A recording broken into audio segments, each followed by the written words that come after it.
and be like, we're going to go on YouTube, it's in my bio. Okay, it's literally it's loaded now, so yeah, literally 10 seconds. Okay, I put the link in my bio. Just see if it works. Yeah, we should be now live. Where does it stream to? It literally goes straight to that link, and then you should be able to get it on there. But oh yeah, live. Okay, I'm going to go live and do that. Okay, cool. I'm going to mute this 1 sec. Cool.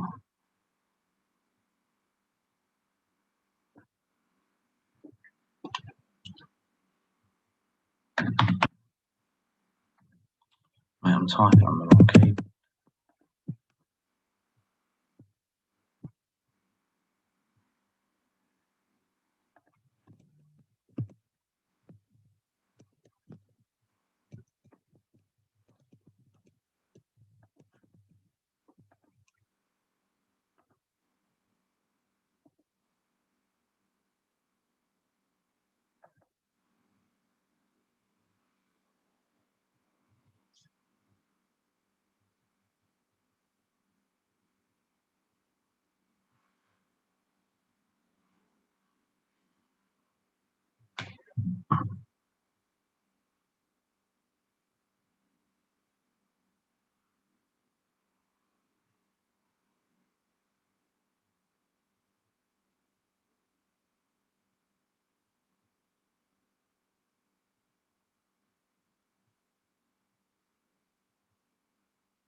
Okay, so I think I just did that, but I don't know how, if you know people have joined the YouTube.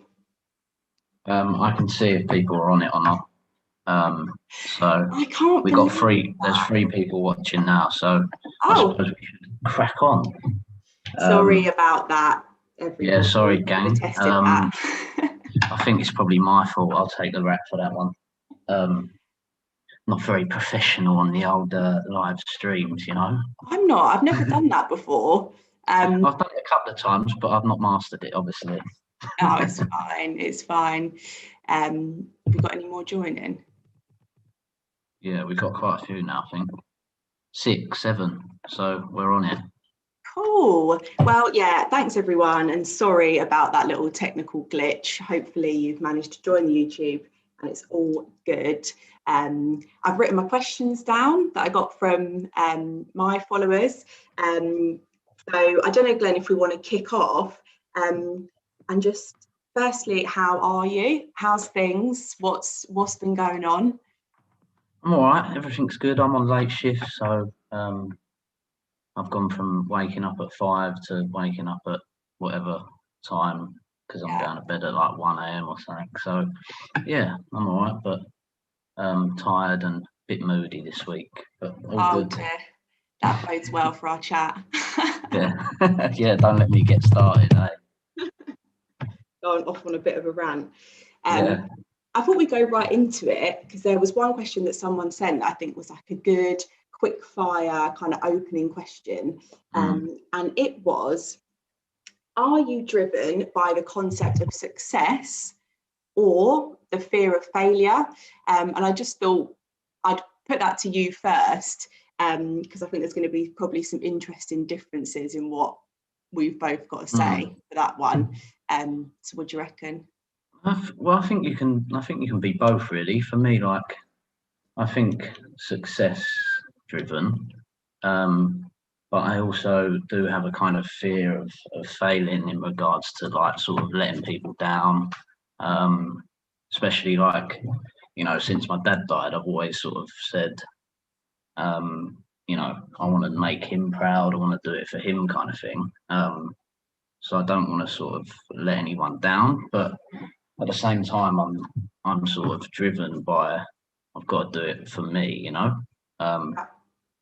So I think that for me, fear is probably a massive part of it. But then at times I can just be like, well, I want to be the man. I want to, you know, kind of do it for me. But so I think it's kind of balanced, isn't it? Really, I don't really know how else to put it in that sense, but yeah, I definitely think I'm probably more a fear of failing, Yeah. I suppose. What do Yeah. you think? Yeah, I think I'm the same. But I think that comes from just like being an anxious person in general. And I thought it was quite funny, even today when we were talking about the live, I'm like, oh Yeah. my God, like I'm so nervous, something's going to go wrong. And actually it did. And it is that thing of like, Yeah. it's that thing of being like, not thinking, yeah, you know, I'm going to do this. Even with like starting my little page, it's like you're constantly thinking, don't fuck it up, don't fuck it up, as opposed to thinking you're going to smash this, like it's going to be amazing, it's going to be really big. It's more kind of, oh my God, you know, what if something goes wrong? Yeah. But yeah, I I think kind of expect the worst as well, though, with things, you know, like I always, I know it's kind of gone off track a little bit, but I always kind of expect something bad to happen. You know, even if you should be sort of thinking positively, I always think, oh no, like what if this happens? What if that happens? And oh kind of mentally prepare myself for that before it does. Because if it does happen, then maybe I won't be as annoyed. Do you know? yeah, no, I probably will be, but I'm the same. Okay, I'm going to go right into the deeper questions that we got. So the first one, and I'm happy to take it first, is around intrusive thoughts. So do you battle with intrusive thoughts and how do you cope with them? So for me, yes, 100%. That is my thing. You know, that's why I would identify myself as having a mental health problem, is because of intrusive thoughts and OCD. So for me, I think I've had them from really, really young, and kind of just thinking the weirdest stuff that I'm like, maybe one day I'll say what those things were, maybe I won't. But it's kind of not until I got a bit older and actually found out what an intrusive thought was, that I was like, oh, is that a thing? Like I just thought my brain was just, you know, doing somersaults the whole time, and that's just how I was. And I think the person that kind of sent this question in, you could kind of sense a bit of a tone of that they might have been going through that themselves and having intrusive thoughts. And I guess, you know, I can't give advice, but I think in the short time that we've got, it's just to say that you're not your thoughts. Your thoughts happen all the time. You cannot control what you think and what pops up in your brain. So, and something that I kind of learned through like CBT and cognitive behavioural therapy was that if you get a thought that you don't like and you attach yourself to it and you think, oh God, you know, why am I thinking that? Or God, that actually could be true. You're just feeding it and it's getting bigger and bigger and bigger to the point where you just can't control it anymore. You're literally feeding it every time you sort of try and rationalize with it. So my top tip for intrusive thoughts would be identifying them when they pop up, and instead of getting really scared and kind of shying away from them, just kind of acknowledging that they're there. And it's like, oh yeah, you know, I'm having, that's an intrusive thought. Let it crack on. Like if it wants to be in my brain, let it be in my brain. But don't sort of try not to attach yourself to it, I guess. But I don't know if you've had experience with kind of intrusive thoughts or whatnot. I don't know. Like, I mean, when you're, I mean, in your experience, you're saying, I mean, in one of your videos, you said about like thinking you ran someone over or something, right? Yeah. So I don't think I like would experience anything like that really, but I mean, so if for instance I was out and I had made a comment or something, Yeah. and then I sat down at home and was like, thought about what I said and felt like I shouldn't have said that, or I was embarrassed of that, or Yeah. that's the only kind of thing that I get sometimes, is that I worry that the way I might have acted might be completely, Yeah. I'll put something in my own head that it wasn't right, or people might be thinking that, or you know what I mean. I don't really get anything in terms of like, irrational, similar to what you meant. Yeah. Crazy. Completely mental. I think that it's along a similar line though, isn't it? It's like after you go on a night out or something and you wake up in the morning and you think, oh my God, like I shouldn't have said that, or what did that person think about me? By giving it loads of attention and trying to break it down, it's just going to grow. And I think probably a lot more people can relate to that side of an intrusive thought as opposed to mine. Thinking like. But then by saying like, okay, well, don't fuel the fire. I mean, how are you meant to not? Do you know what I mean? I know, like you said, that don't. Your thoughts aren't who you are, and that sort of thing. But it's how difficult is it to just go, okay, no, that's bollocks, start, move on, forget about it. It's not, is it? And that's the issue. That's the problem, I suppose, for people when doing that. But I agree. And I think when they feel real, like for example, I have had them where I think that I've got an illness, for example, that's a really big one for me. And I will, like, every single symptom, like a headache, if Google constantly, and that's when it feels really real.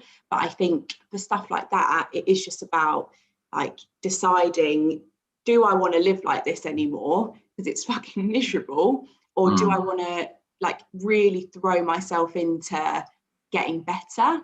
And it's a really uncomfortable process.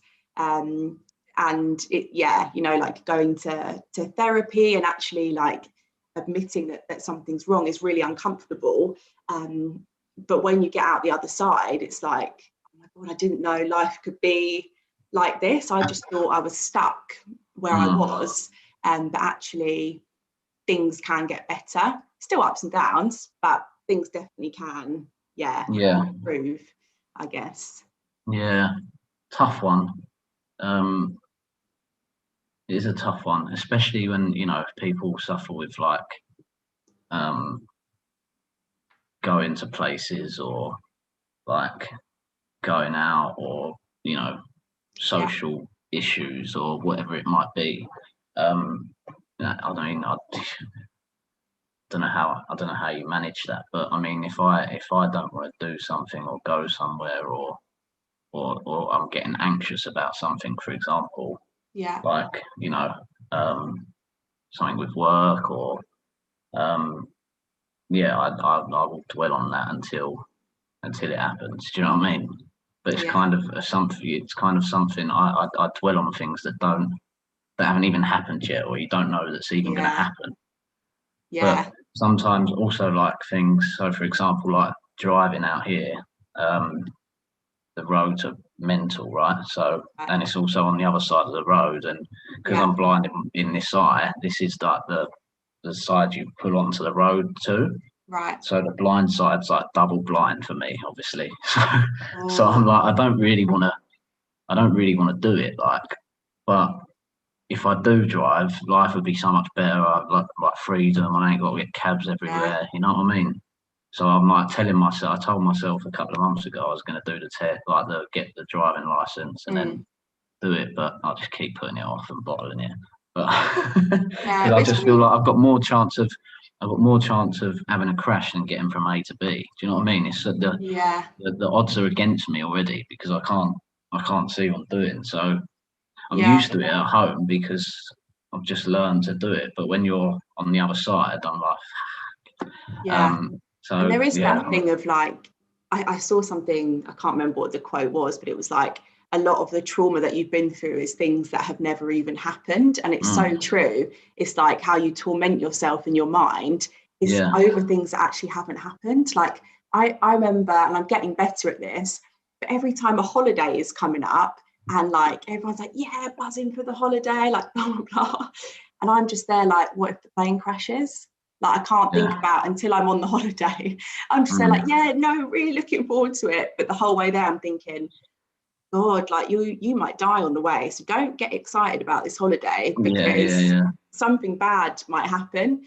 But it's so hard. I think it's trying to work at like living in the moment a bit more and not jumping to the next thing. But easier said than done. Like, we wouldn't have started our pages if we'd nailed it ourselves. Like, we haven't. Exactly. I mean, I'm far from sorted out, but same. you know what I mean? Yeah. Anyway, okay. What's next? Next on the list, we've got, so I had a few questions, and sorry if you're not from Beckenham, where we're from, but I feel like this is going to apply to probably a lot of places. It's not just the Beckenham thing. But someone said, is Beckenham a bubble? Is it real life? And is that bad for our mental health? So I think we touched on a few of these things last time we spoke. But as someone that's left the area, what's your kind of take on Beckenham being this bubble that's not really reality, and how that's affected you? I think when you say bubble, I mean, when it comes to saying the Beckenham bubble, I see it as everyone knows each other and living in a, you know, the Truman world, or was it the Truman Show or something? Just where, everyone knows each other. It's all a bit, you know, you meet a girl and you're definitely going to tread on someone's toes, or vice versa. And there's all, I think it's definitely, I think if like I said before, I don't think there's anyone that won't have struggled with it and been, what's the word? Become a victim of what it does to you, basically. I don't think there's anyone that can say that they haven't fell victim to the bollocks, basically. And I think when we're talking about mental health, it's like, I think about it as a bubble in the sense of, I wouldn't have dared spoken about having a mental health problem in school when I full well knew that I've had one since I was about, I don't even know, like 10. But I wouldn't have dared spoken about that. It's like, it feels like it doesn't exist, because we're living in a place where everything feels like it's quite perfect and everyone has it together, and everyone tries to outdo each other. So you just think, oh, maybe I'm a bit weird, like maybe no one else feels the way that I do. So you never speak up. But then sort of going to uni and starting work, you're like, hang on a minute, like loads of people are going through this. I had no idea, because I was living in this bubble. And when you start sort of venturing out of it, you realise, oh, we're all struggling. And now we're talking about it within the bubble. Everyone's sort of coming out and saying, yeah, like I've struggled too.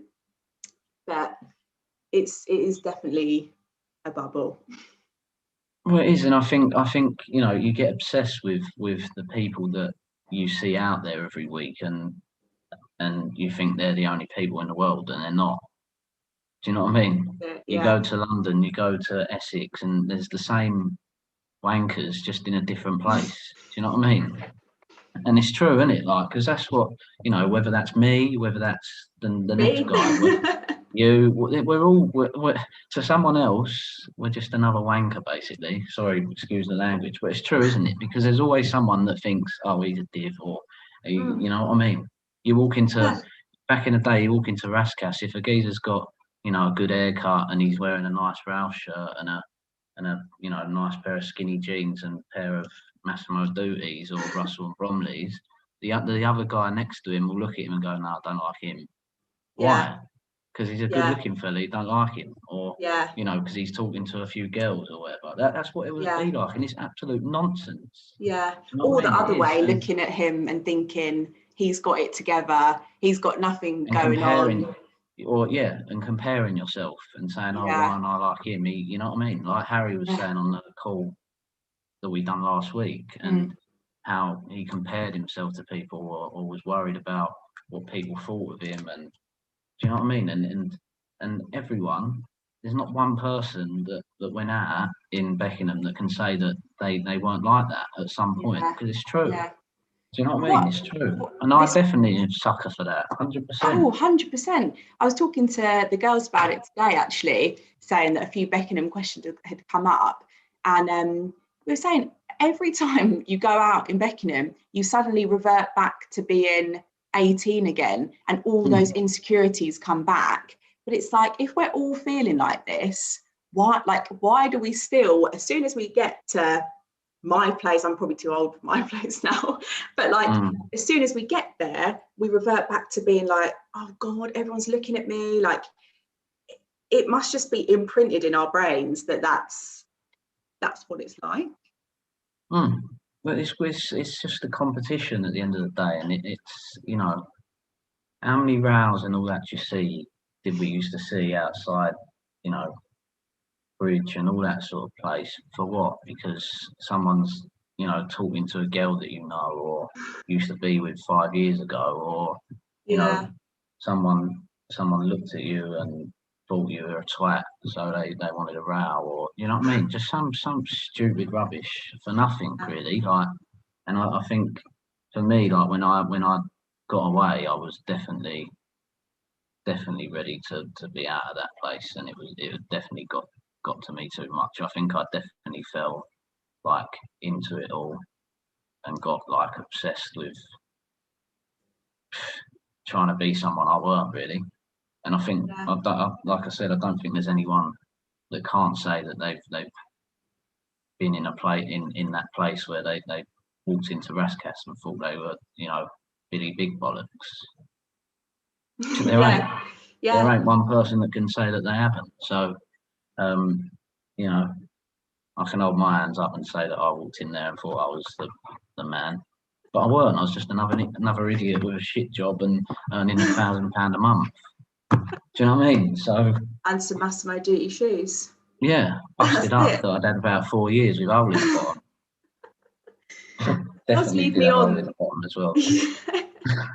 That does lead me on to the next thing, around kind of like toxic masculinity. So trying to be the man in Beckenham, how that has really messed with all of us. Because I think we've spoken about how it's messed with the guys. So feeling like you can't speak up and having this, like you're comparing yourself to everyone. But I think from a girl's point of view, it's messed with us as well, because we're now sort of stuck with these preconceived ideas of what guys, I say boys, I'm too old to say that now, what guys think of us. And it's just this real horrible, vicious cycle that we've gotten into from when we were young. That's really hard to break. Like, I just wonder, like when you were kind of growing up, did you think we're being too masculine? Like, I wish I could talk about my feelings more, or did it just never come into your mind to talk about how you feel? I don't know, like, you know, like I said on the previous call, like I was a bit of a big girl's blouse when I was younger. Like, I'd cry at anything, like get upset by anything, get wound up too easily. But that's normal though. Like, no, it's normal, exactly. Like, that's in your head that's like, you know. But out in the society we grew up in, that ain't. Because if you cry, you're a pussy.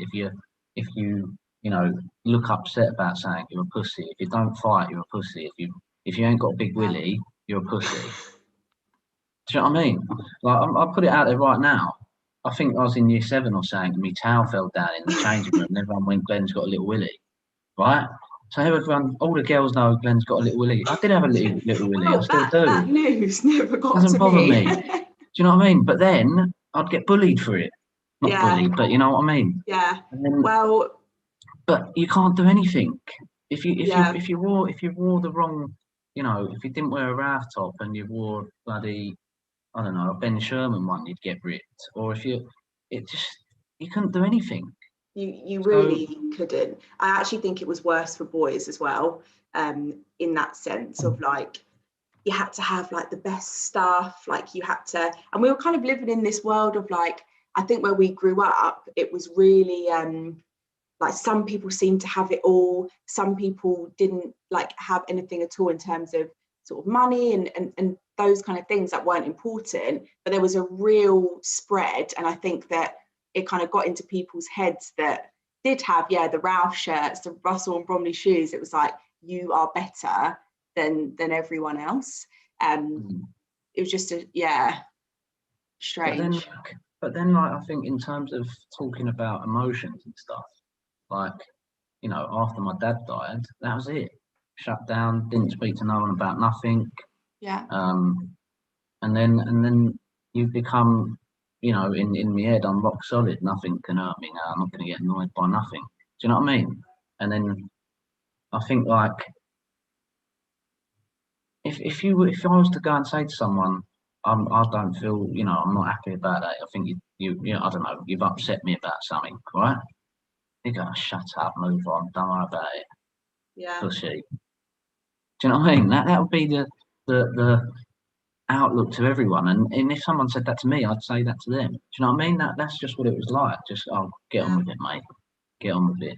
Like, it's just, that was just the way it was. And I don't know if it's just our area or every area is like that, or just a man thing. I don't know. But if you was to, you know, show any sign of weakness, then you either get told to get on with it, or you're a pussy, basically. Yeah. Simple as that. And you know, obviously, if you went to your mate and, you know, one of your closest mates and said, you know, I think I've got depression, or you know, I'm anxious about something, or then obviously they would help you, right? But yeah, I mean, to show any kind of weakness in regards to, you know, letting emotions out, never going to happen back then. Never. I don't think I ever saw one guy cry when we were growing up. And if there was an emotion, say like you split up with a boyfriend or something, it was anger that they showed. It was like, you know, they'd go and punch someone or have a fight at Tiger. And it's like, actually that anger was probably upset, but they just didn't know how to vent it. And I don't know if things are getting better for like younger people now, and if people feel like they can speak up, but I still assume we're having the same kinds of issues now that we were just then. don't know how. Honestly, I don't know if they are. Kids are how we were. It can only get what, it's probably worse, but I can't imagine how it can get any worse than what the sort of abuse that we gave each other, and you know, the way that, like you said about the common room thing and boys judging girls and all that stuff. Like, I mean, I don't know how it can get any worse than that. But and it's with so Instagram and being able to troll people on there, then what are they doing in real life? I mean, I don't know. But that's the thing. I think back then we could actually switch off. Like we had, I can't remember if I think we had Facebook, but it was nowhere near as like constant. You know, you had to go on the family computer to use it.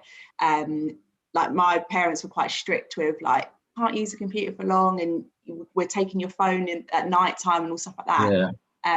So it wasn't really relentless. It was just like, if something happened, you'd face it in school the next day, but you wouldn't have to look at your Instagram constantly and people be DMing you or whatever.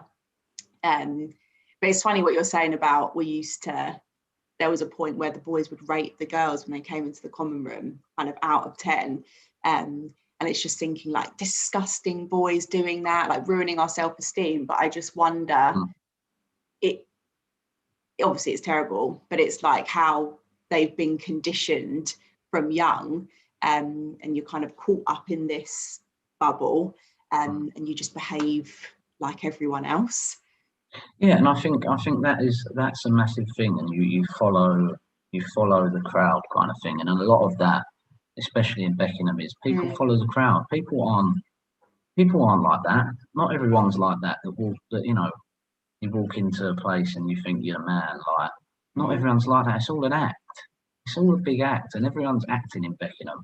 Like, you know, once you get to a certain age, you give it all up. But until then, everyone wants to put on a front, and everyone wants to, you know, I don't even know if it's because, you know, if someone wants to be the guy that's got all the girls, or the guy that's got all the, you know, the watches, or the best crobber, or who's got the most money. I don't even know what it was like, but people just used to walk in there and just into that rascas and think they were, you know, the nuts, and then blokes are worse than girls. They're just like bitchy, and they don't like someone because they, you know, got a good barnet or whatever. Like, it's just complete stupidity. But that people just follow what their mates do. People just follow what the crowd do, and that's all it is. And you know, I think humans are made to you know, copy what other people do, and that's exactly what happens. And in our, you know, the masculinity thing with it, I don't even know, mate. I mean, back in the day, I was walking around with makeup on my face. Do you know what I mean? That's not very masculine, is it? Do you know what I mean? Like, and fake tan and all that crap. Why? Because feeding into that. There's a couple of girls when I was 15 called me Pasty Warrior and made up a dance and all this stuff. Like, none of this stuff. Amy was one of them. And now you're engaged, so it clearly works. Yeah, but I mean, performing it at your wedding. All that. What's that about? Because a couple of girls called me Pasty, started putting on Johnson's fake tan. Like, it is mad. Nonsense. We're so impressionable at that age that it's actually scary. You just soak up everything that everyone says about you, and you I don't think you have the self-worth at that age, or kind of know who you are, that you are strong enough to like get over stuff like that. I think you just like, they said it, like it must be true. But it's not. And there's another saying that I saw the other day, and it's like, you're not for everyone. And I think if I'd have thought that growing up, not everyone's going to like you, not everyone thinks you're attractive, like it doesn't matter, you're not for everyone, you don't like everyone, so why should everyone like you and think you're amazing? Like, but we're just so obsessed with being liked, wanting to fit in, and kind of carried this, I think, into our sort of adult life. But I mean,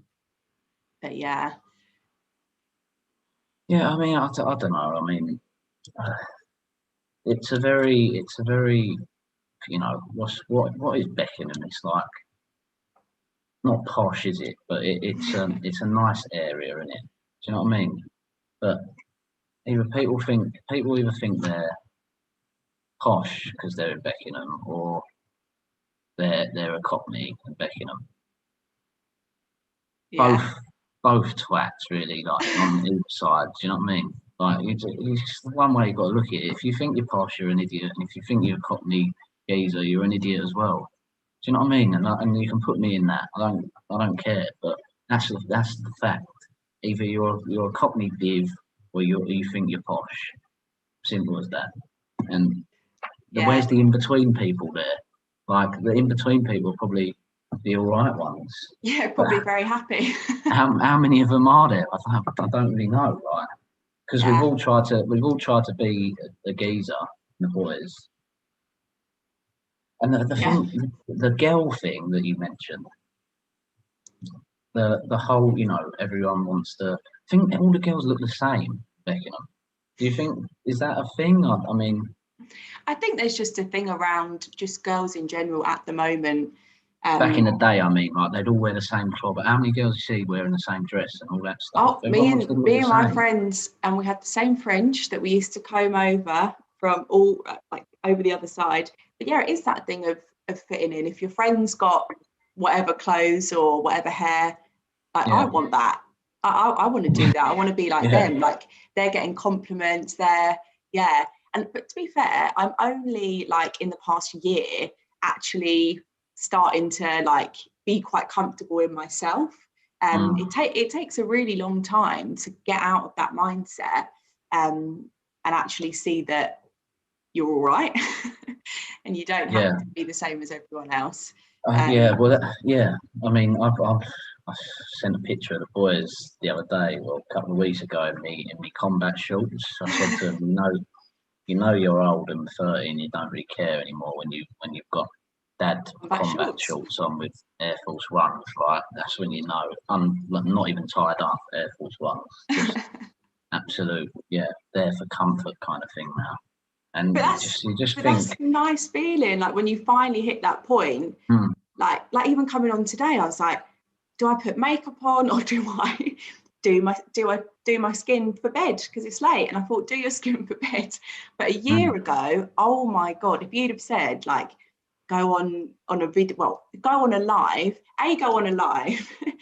it fails, and then you have to try and like switch it onto this YouTube thing, I would have been like, don't even, that would never happen.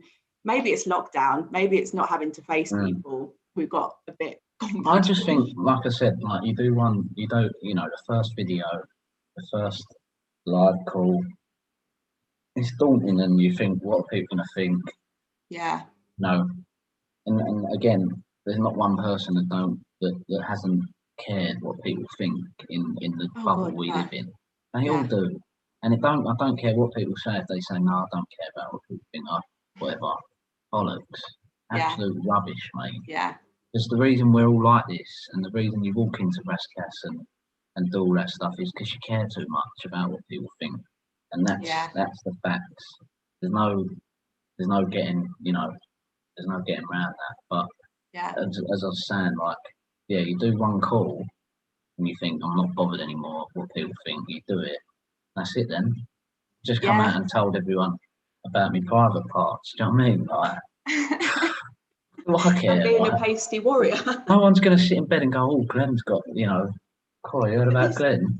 It's old news, mate. Do you know what I mean? Yeah, and that's what I always try and think is like, if, say, like you think something badly of someone, you think it for 10 seconds and then you crack on with your day. And that's what I always try and think. Like, when the live went wrong a minute ago, people are probably watching thinking, oh God, like so cringy.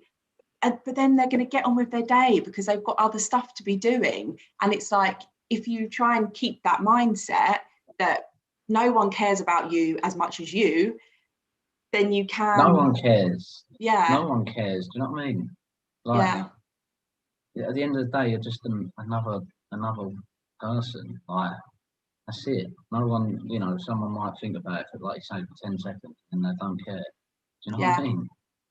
Like, and I think again, that's another thing that people got obsessive with, is what even do get obsessive with, is that they're caring about what people think. And think people are going to go and spread that to everyone, because that's what people used to do. Like, if you'd done something on a night out, come tomorrow morning, the whole of Beckenham knows. If you copped hold of a girl last night, everyone knows the next day. Do you know what I mean? Your business is spread quicker than wildfire, right? So I'm not surprised that people were like that, really. Yeah, and we all did it because I think we all were so happy if the attention wasn't on you and it was like something else was happening, then it's like, and don't you think that everyone just loves a little gossip as well, right? It's got to be the biggest place for that, for gossip, not shit about people and whatever else. I hope we're finally getting on the other side of that, because now I think once you're older and you're out of it, once you're older and out of it, it's different. But when you're 21 and you're stuck in there and you're right in the mix of it all, then that's it, innit? But once you're older and you don't go out as much and all that stuff, then it don't matter, does it? No one cares anymore. Yeah, exactly. Right, I've just noticed the time, and I know that it's probably about midnight for you. Start work in a minute, Oh God, but that was good. Hopefully some people stayed on the YouTube. I think we had 18 at one point. We've now got 16. So yeah, that's pretty good. It's weird because I can't see any of it. But thanks for watching us chat shit again. I'm sure you wanted to know some of that stuff, and you were losing This sleep. was over not some of that sponsored stuff. by Johnson's. Not sponsored by Johnson's, and it's definitely not like a condom advert or something. But anyway, yeah.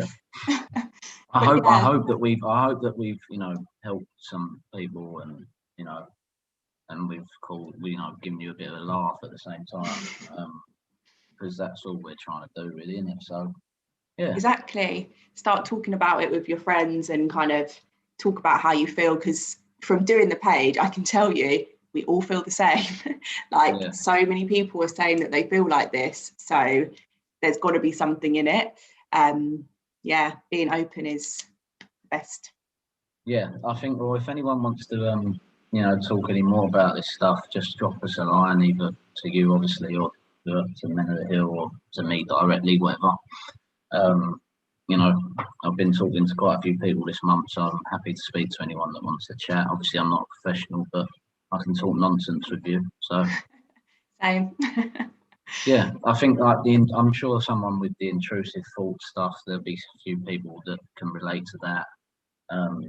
Totally. Yeah, and if you're the person that kind of dropped that question, get in touch. I can talk about. I'm happy to talk about my experiences now, because again, I'm not ashamed anymore. So always happy to have a chat. Yeah. Cool. Right, nice one. It was good to chat with you, and hopefully we'll work out the IG live next time. Yeah, I mean, I don't know. Maybe it won't work for me, but you'll have to do it on your Jack Jones, or find a new partner to talk to. Yeah, sorry. All right, sweet. Well, cheers everyone for watching, and yeah, catch you thanks later. everyone.